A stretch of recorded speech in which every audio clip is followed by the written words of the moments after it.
Doon naman sa bahagi ng Mindanao, ang dating K9 handler at kasama nito patay sa pananambang sa Kidapawan.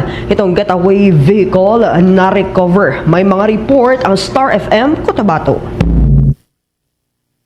Patay ang isang K9 handler at ang babaeng kasama nito matapos silang tambangan ng mga hindi pa kilalang sospek habang sakay ng kanilang Mitsubishi Mirage sa Purok 6, Barangay Lanao, Kidapawan City. Sa eksklusibong panayam ng Star FM Cotabato, sinabi ni Police Lieutenant Colonel R.J. Celeste, Acting Chief of Police ng Kidapawan City PNP, na nakipag-usap pa umano ang mga sospek sa mga biktima bago ito pagbabarilina at mabilis na tumakas patungo sa direksyon ng Barangay Balindog. Prior to our investigation, nagkaroon pa ang pag-uusap ang suspect sakay itong mga biktima before doon sa shooting incident.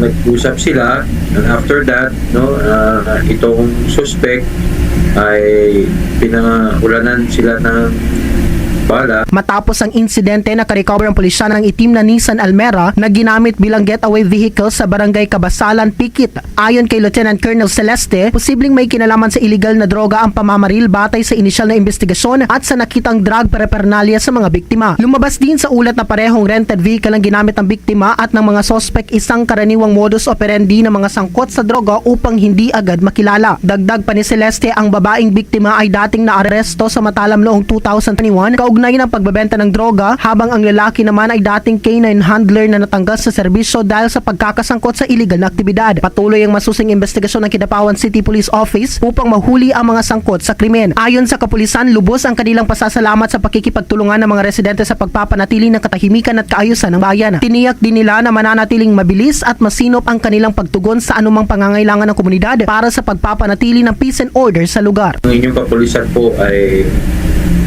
malugod na nagpapasalamat sa inyong kooperasyon para mapanatili ang katahimikan at kaayusan ng ating bayan. So, rest assured na ang inyong kapulisan ay maging masino, maging mabilis sa pagresponde at tutugon kung ano man ang pangangailangan. At yan ang aking report mula dito sa himpilan ng 93.7 Star FM Cotabato. Ako si Bombo Sai Olis and this is Bombo Radio Philippines, the #1 and most trusted source of news and information. Basta Radio. Bombo! For the most trusted source of news and information, visit our website at www.bomboradio.com. Follow us on Bombo Radio mobile app, Facebook, YouTube, TikTok, and X, formerly Twitter. Like, share, and stay connected. Anytime, anywhere.